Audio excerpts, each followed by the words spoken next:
हाँ हैं?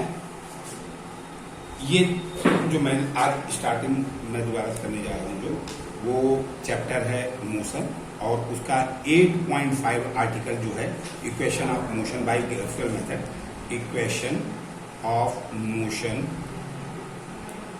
Bye graphical method, इसके थ्रू किस तरह से हम लोग ये तीन इक्वेशन प्रूव करते हैं। v is equal to u plus a t, s is equal to u t plus half a t square and v square is equal to u square plus 2as। इसको करने का सबसे आसान तरीका क्या है कि आप एक ग्राफ बना लीजिए। सबसे पहले आप ग्राफ बनाइए। ग्राफ बनाने में आपको y एक्सिस लेनी है, x एक्सिस लेनी है और ये y एक्सिस जो है ये यहाँ पर ओरिजिन होता है 0 0।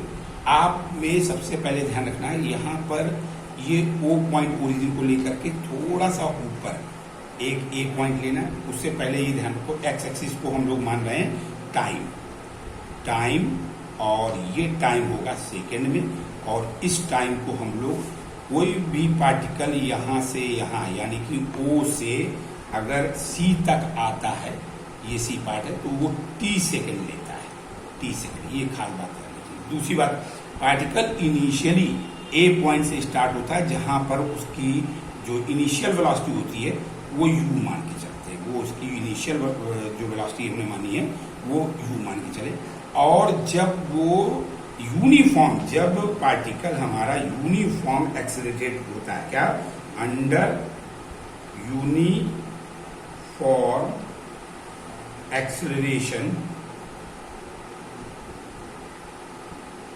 जब उसका होता है तब स्टार्टिंग A से करके वो B तक यूनिफॉर्मली चला जाता है। यानी ये पॉइंट इसका B पॉइंट मान लिया, क्या मान लिया, B पॉइंट।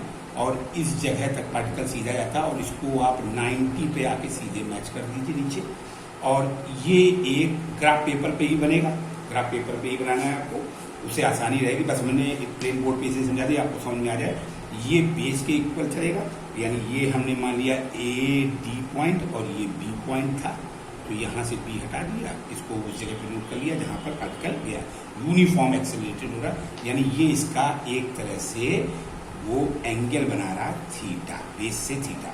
और जो भी एंगल बेस से थीटा बनाता है, तो जिसने भी ट्रिग्नोमेट्री पढ़ी होगी, वो जो भी पार्टिकल, किसी भी पार्टिकल का जो स्लोप होता है, जिस भी डिग्री पे वो स्लोप होता है, वो उसका एक तरह से एक्सेलरेशन होता है। यानी कि स्लोप ही एक्सेलरेशन कहलाता है। याद रखना, स्लोप क्या होता है, एक्सेलरेशन। अब स्लोप को बेसिकली हम लोग किससे डिवाइड ढूंढते हैं, स्लोप को पता करने, यानी यहाँ पे एक चीज और मेंशन कर दें, ये फाइनल वेलोसिटी उसकी v हो जाती है। क्या हो जाती है, v। टाइम t जब बीत जाता है तब वो t टाइम के बाद उसकी फाइनल वेलोसिटी v हो जाती है। उस जगह पर पार्टिकल b पर पहुंच जाता है। इनिशियली वो a से स्टार्ट होता है और a यहाँ पर इनिशियली उसकी u मीटर पर सेकेंड में जो यूनिट लिखी हुई वो मीटर पर सेकेंड में ही वेलोसिटी की जाएगी और ये भी फाइनल वेलोसिटी भी मीटर पर सेकेंड में ही रहेगी। ठीक है, अब यहाँ पर स्लोप की बात करते हैं। स्लोप हमारा एक्सेलरेशन का, और एक्सेलरेशन या स्लोप का मतलब हमेशा ध्यान रखो, स्लोप निकालने का तरीका वैसे जिसने ट्रिग्नोमेट्री पढ़ी होगी उसको मालूम होगा कि ट्रिग्नोमेट्री में जो टैन थीटा होता है, टैन थीटा वो होता है परपेंडिकुलर अपॉन बेस होता है। परपेंडिकुलर क्या है, परपेंडिकुलर अपॉन बेस। तो परपेंडिकुलर है BD, परपेंडिकुलर BD यानी कि BD अपॉन बेस, बेस है हमारा OC या AD। OC और AD दोनों एक दूसरे के पहले और इक्वल है। तो यहाँ पर हम एक्सेलरेशन जो क्या लिखेंगे, BD अपॉन AD। अब आप यहाँ पे वैल्यू डालिए, A is equal to BD। BD क्या है हमारा, BD यहाँ से यहाँ तक है। सीधी बात है कि पूरी वेलोसिटी यहाँ से यहाँ तक जब फाइनल वेलोसिटी v थी और ये पूरी v थी, इसमें से u इतनी सब्ट्रैक्ट कर दीजिए तो यहाँ पे ये पूरी v है और इसमें से u सब्ट्रैक्ट कर दीजिए तो बीच वाली जो BD बची वो आपकी बचेगी v माइनस u मीटर पर सेकेंड। सिर्फ यहाँ से यहाँ तक BD की। अब यहाँ पे वैल्यू डाल दी v minus u upon AD। AD की वैल्यू है OC के बराबर, AD है OC के बराबर। OC O से C तक जाने में उसको कितना टाइम लगा, t सेकंड लगा। यहाँ पे आप t डाल देंगे। अब यहाँ से क्रॉस मल्टीप्लाई कर दिए, क्रॉस मल्टीप्लाई करेंगे तो ऐसे करेंगे, ये इधर जाएगा और ये इधर, यानी a t is equal to 1 उधर जाएगा, a t is equal to v minus u, को इधर शिफ्ट कर दीजिए, यानी u plus a t is equal to v, यानी ये पहला फार्मूला आपका ड्राइव हो गया मोशन का, और ये है v बराबर u प्लस ए टी। आप इसको ऐसे भी लिख सकते हो, v is equal to u plus a t या u प्लस ए टी बराबर। क्लियर हो गई बच्चों, बात क्लियर। अब आगे नेक्स्ट,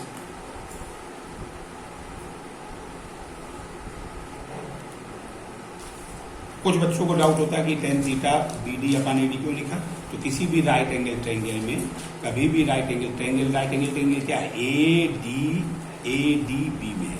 यहाँ हम लिखे भी दे रहे हैं, in triangle A D B में वर्क किया हमने, और ए डी बी में वर्क जो किया है हमने, उसमें जो टेन थीटा होता है, टेन थीटा हमेशा परपेंडिकुलर अपान बेस होता है। बच्चों ये काम की चीज है, आपको ट्रायंगल में, आपको ट्रिग्नोमेट्री में भी जरूरत पड़ेगी, आप 10th क्लास में, 9th क्लास में। तो 9th क्लास में थोड़ा सा ट्रिग्नोमेट्री के बारे में नॉलेज होने से आपके कुछ कॉन्सेप्ट इजी हो जाते हैं, इसको आपको मालूम रखना चाहिए, ठीक है। अब इसके बाद नेक्स्ट सेकंड फार्मूला जो हम ड्राइव करने जा रहे हैं, सेकंड फार्मूला आप देखिए, इसी फिगर की हम बात कर रहे हैं, तो इसी फिगर में ही हमको ध्यान रखना है तो कि मोशन टाइम ग्राफ जो हमारा है, जो रिलेशन हम बताने जा रहे हैं, वो वेलोसिटी टाइम ग्राफ के हिसाब से, अगर हमने बोला equation for position time graph की अगर हम बात करें, तो जो टाइम ग्राफ है उसके हिसाब से अगर हम रिलेशन निकालते हैं तो क्या आता है, जरा चेक करिए आप। इसी को ही मान लेते हैं, वेलोसिटी टाइम ग्राफ में ही पोजीशन की बात हो रही। हमने क्या किया कि यूनिफॉर्म एक्सेलरेशन से कोई भी पार्टिकल चल रहा था, इनिशियल वेलोसिटी u थी, फाइनल वेलोसिटी v हो गई, v वेलोसिटी पहुंची तब b पर आ गया था वो, और टाइम t लगा था उसको। अगर कभी भी आपको डिस्टेंस पता करनी है कि पार्टिकल कितनी, यानी कि जो पार्टिकल था हमारा, वो पार्टिकल ने कितनी डिस्टेंस कवर की टी टाइम होने के बाद, तो डिस्टेंस कवर्ड बाय पार्टिकल या बॉडी लिख दें, body is equal to the area of graph. जो भी ग्राफ पेपर पे एरिया है उसको आप निकाल लो, वही उसका जो डिस्टेंस होती है वो बताती है। यानी जो डिस्टेंस को रिप्रेजेंट करते हैं, डिस्टेंस को हमेशा एस सिंबल से रिप्रेजेंट करते हैं, और एस सिंबल जो होता है वो मीटर में, डिस्टेंस किसमें मेजर की जाती है, मीटर में। तो ये मीटर, एस मीटर डिस्टेंस। तो अब हमने क्या किया, इसी का एरिया निकाले जा रहे, तो हम लिखेंगे इसमें नहीं,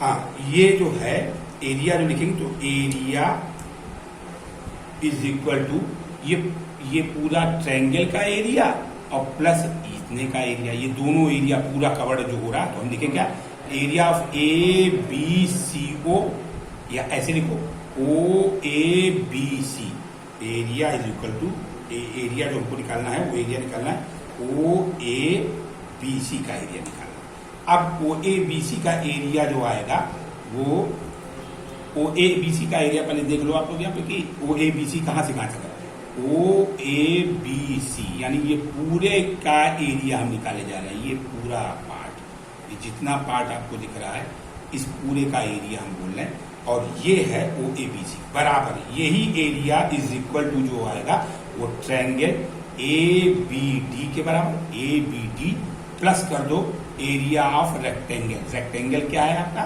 रेक्टेंगल है ए ओ डी सी। अब सबको, आपको एरिया सबको मालूम है। अब यहां पर हम क्या करने जा रहे हैं, एरिया ऑफ ट्रायंगल सबको मालूम, हाफ बेस इंटू हाइट होता है, बेस इंटू हाइट होता है, और प्लस एरिया, रेक्टेंगल क्या होता है, लेंथ इंटू ब्रेथ होता है। क्या होता है, लेंथ इंटू ब्रेथ होता है। इसी जगह पे हम वैल्यू डालेंगे, तो बेस क्या है, बेस है एडी, और परपेंडिकुलर हाइट है इसकी बीडी, एरिया। तो यहां लिखेंगे हाफ एडी बेस, और हाइट हो गई बीडी प्लस लेंथ, रेक्टेंगल पे आ जाएंगे, रेक्टेंगल की लेंथ कितनी है, ओसी इंटू ब्रेथ कितनी है, ए बस आप वो इस पे वैल्यू डालिए। जरा वैल्यू देखो, अब हम यहाँ पे वैल्यू अगर डालेंगे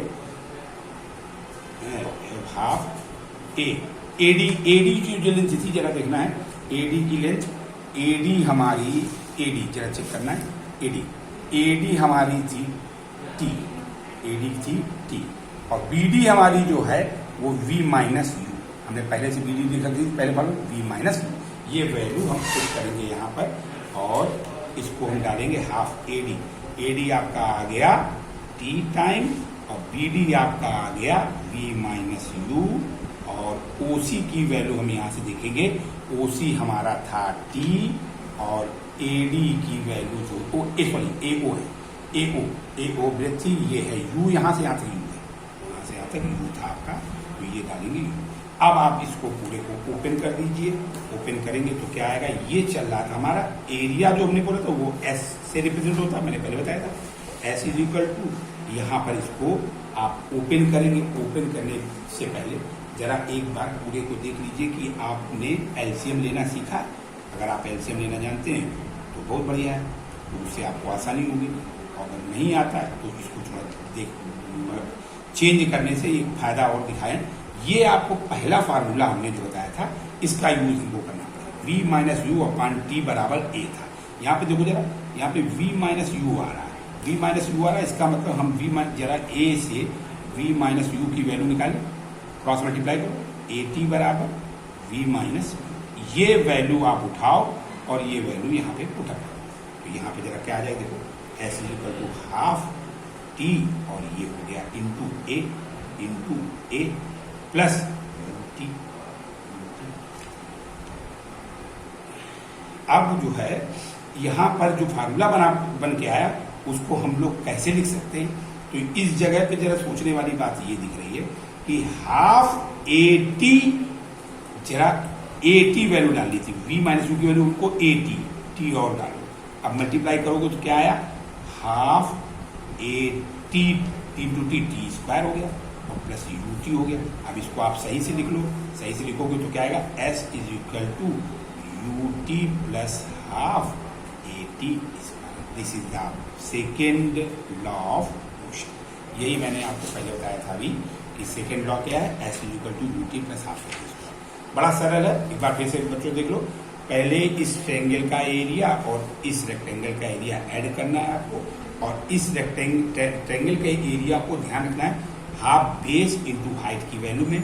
बेस आपका एडी रहेगा, एडी की वैल्यू है टी और हाइट है बी माइनस यू। यहाँ पर आपने इसको पुटअप कर दिया, half a t v minus u. बस इस पे ध्यान रखना है, v माइनस यू की वैल्यू आपको इक्वेशन नंबर फर्स्ट से निकालनी है। ये आपका इक्वेशन नंबर फर्स्ट था, इक्वेशन नंबर फर्स्ट से आप v माइनस यू की वैल्यू 80 निकाल के आप पुटअप कर देना और बस फट से आपका फार्मूला सेकेंड ड्राइव हो जाएगा। ठीक है बच्चों, अब हम इसको इरेज करेंगे और इरेज करके आपको थर्ड बताने जा रहे हैं। ठीक है, ठीक, यहां तक सबको समझ में आ गया होगा। ये सेकेंड लॉ हो गया। अब हम बच्चों आपको थर्ड लॉ के बारे में बता दें। थर्ड लॉ है बी स्क्वायर बराबर यू स्क्वायर प्लस 2a। ये भी बड़ा इजी है, आप लोगों को थोड़ा पेशेंस रखना है। ये इतना सारा देख करके कंफ्यूज नहीं होना कि ज्यादा कुछ हो गया। अभी तो ये स्क्रीनशॉट ले लीजिए, मैं ये हटाने जा रहा हूँ क्योंकि थर्ड लॉ की जगह नहीं स्पेशली, इसलिए हम इसको हटाने जा रहे हैं। ठीक है, ये क्वेश्चन हटा दिया और फर्स्ट वाला भी क्वेश्चन हटा दिया। अब आप देखिए ग्राफ मेरा वही रहेगा, अंतर ये है कि ग्राफ, ठीक है, अभी ये लाइन ठीक है, लाइन काम करेंगे आपकी। अब थर्ड लॉ के लिए थर्ड लॉ जो है वो आपको प्रूव करना, बी स्क्वायर बराबर यू स्क्वायर प्लस 2a। अगर थर्ड लॉ जब आपको प्रूव करना होगा तो आपको ध्यान रखना है कि जो भी equation for position velocity relation है, इसको बोलते हैं इक्वेशन फॉर पोजीशन वेलोसिटी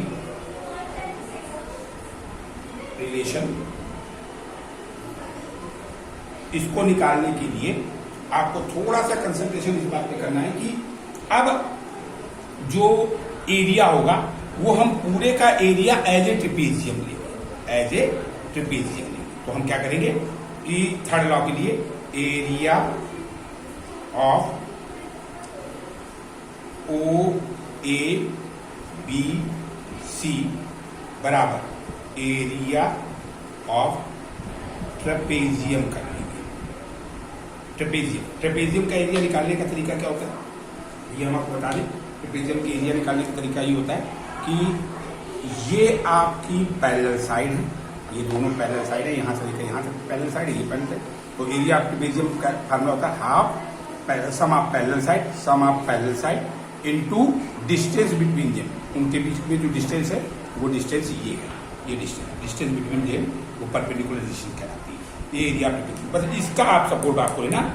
और ये भी आपको डिस्टेंस की ही फार्मूले की तरीके प्रूव करना है आपको। यहाँ पर ये भी मान लीजिए कि एरिया निकाले जाए तो एरिया का मतलब आपको हमने हमेशा बता रखा है, एरिया निकालने का मतलब distance covered by the body होता है, distance covered by the body होता है, वो आप यहाँ पर निकालिए। तो अभी हम यहाँ पे क्या करने जा रहे हैं, area S, area of trapezium half sum of parallel side में एओ साइड प्लस ये आपकी बीसी साइड और इनटू हाइट बिटवीन देम में ये है एडी या ओसी बात की। अब यहाँ पर वैल्यू डालिए हाफ एओ आपका यू था, ये यू है, बीसी आपका यहाँ से आता पूरा था जो कि बीसी इस जगह तक था और ये पूरी हमारी वी थी, V final velocity V into OC आपका ये और वो है टाइम टी, ये है टाइम टी।